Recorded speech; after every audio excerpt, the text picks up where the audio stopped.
అందరికీ నమస్కారం. ప్రతి ఒక్క కులస్తుడికైన సోదరిమణులకు, నా తమ్ముళ్ళకి, అన్నలకి, ప్రతి ఒక్క కులస్తుడికి నేను నమస్కారం చెప్పుకుంటున్నాను. ఎందుకంటే నేను ఏమంటారు, జై శ్రీరామను లేకపోతే ప్రైజులు ఆడాను, స్లావులు ఎక్కువ అని నేను చెప్పట్లేదు. ఎందుకంటే అందరం మనం ఒకటే కాబట్టి మీ అందరికీ, ప్రతి ఒక్క కులస్తుడికి మనస్ఫూర్తిగా నా నమస్కారాలు. ఓకేనా. నేను ఇప్పుడు రావడం ఏంటంటే ఈ అవ్వ గురించి మాట్లాడడానికి. చూడమ్మా, కులాలు, మతాలు ఇవన్నీ ఎందుకు? నువ్వు అంత రెచ్చిపోతున్నావు ఎందుకు? దేని గురించి చెప్పు. వాళ్ళ భర్త, వాళ్ళ తండ్రి గారు జరిగిపోయి కనీసము 24 గంటలు కూడా కాలేదు మొన్న. అవునా? అసలు అతన్ని తీసుకొచ్చి ఇంటి దగ్గర ఉంచి కూడా వాళ్ళు ఏ కార్యక్రమాలు చేయలేదు. అంతలోనే మేము మొత్తం రెచ్చిపోతున్నామేంటి? మూతిట్లా పెట్టుకుంటా, ముక్కిట్లా పెట్టుకుంటా, పాస్టర్ గారిని ఎక్కిరించుకుంటూ నువ్వు ఇలాగా అలాగాని ఏదో గొర్రె, మదం ఎక్కిపోయింది గొర్రె, ఇది ఎక్కిపోయింది గొర్రె. గొర్రె కాదు, మదం ఎక్కిపోయింది నువ్వు. నీకు మదం ఎక్కి కొవ్వెక్కి కొట్టుకుంటున్నావు. ఆడదానివి, ఆడదానిలాగా ఉండు, సరేనా? మొగోళ్ళలాగా అహంకారంగా పోకు, అర్థమైందా?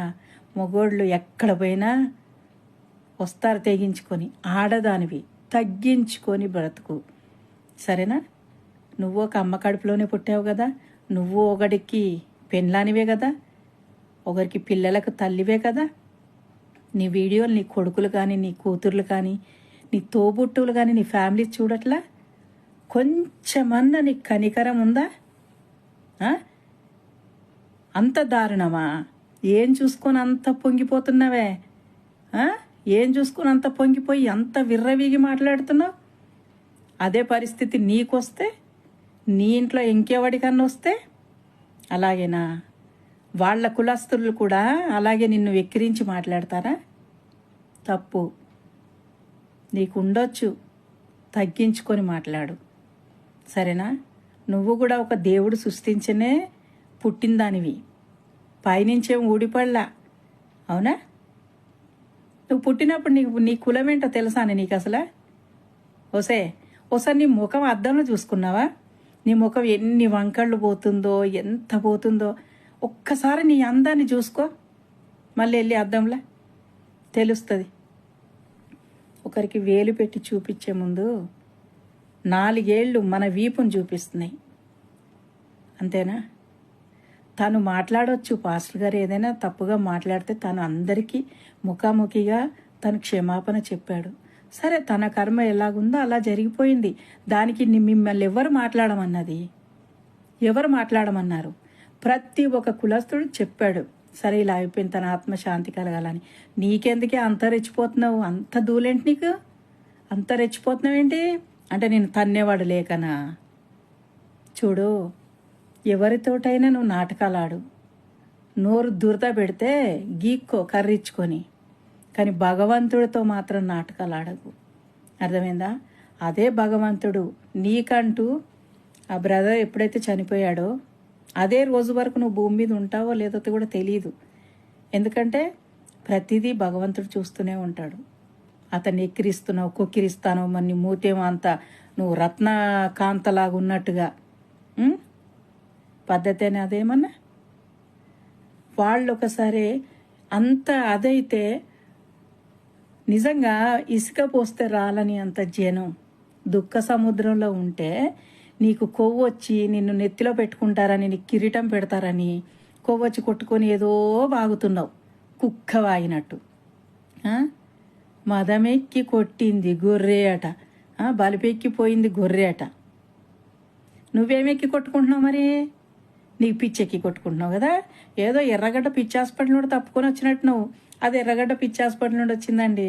పిచ్చెక్కి దానికి మెంట్లు వచ్చి ఏం మాట్లాడాలో తెలియట్లేదు, అందుకే అలా వాగుతుంది కుక్క వాగినట్టు. బజారు ముండ బతుకు. ఒంటి మీద బట్టలు కట్టుకున్నావు కదా, ఆడదానిలాగా బతికే, సరేనా? ఎందుకే వాళ్ళు ఏదో శోక సముద్రంలో ఉన్నారు, చాతనైతే ఆత్మశాంతి కలిగి అని 2 నిమిషాలు మౌనం పాటించవే, అంతేగాని ప్రతి ఒక్కడికి ఏలెట్టి చూపెట్టకు. ఎంత పుచ్చుకున్నావేంటి లంచం? ఎంత పుచ్చుకున్నావే లంచం నువ్వు? ఇలా మాట్లాడు అలా మాట్లాడని. దరిద్రపు కొట్టు ముఖం దాన. ఆడదానిలా బతుకు. నీదో ముఖం, నీదో బతుకు, నువ్వు మనిషివానే. కన్నోళ్ళు కూడా సిగ్గుపడుతున్నట్టున్నారు. ఈరోజు నిన్ను కన్ని పెంచారు చూడు, వాళ్ళు నీ కడుపులో పుట్టినోళ్ళు సిగ్గుపడుతున్నట్టున్నారు. ఎందుకంటే అంటారు చూడు, మీ అమ్మాయి అలా మాట్లాడుతుంది, మీ అమ్మ ఇలా మాట్లాడుతుంది అని. నీ తల్లిదండ్రులని, నీ మొగుణ్ణి, నీ కడుపులో పుట్టినోళ్ళని. వాళ్ళకన్నా కొంచెం తలెత్తుకొని తిరిగేలాగా మాట్లాడు. బేవకుదాన. ఛే, నీ గురించి మాట్లాడడం కూడా వేస్తేనే కుక్క. కానీ భగవంతుడికి తెలుసు ఏం జరిగింది ఏంది అన్నది, సరేనా? నువ్వు చూడలా, నేను చూడలా, పైన అంతా భగవంతుడు చూస్తున్నాడు, కింద భూదేవికి తెలుసు. అర్థమైందా? అంతేగాని ఒళ్ళు కొవ్వెక్కిన దానిలాగా, బురదలో పడిన పందిలాగా ఓ కొట్టేసుకుంటున్నావు. అర్థమైందా? వెళ్ళిపో సోషల్ మీడియా నుంచి. నీదో బతుకు, నువ్వు మనిషివి. అబ్బాబాబాబాబా, రత్నాల బొమ్మ వచ్చిందండి మరి, ఒయ్యారి. ఛా.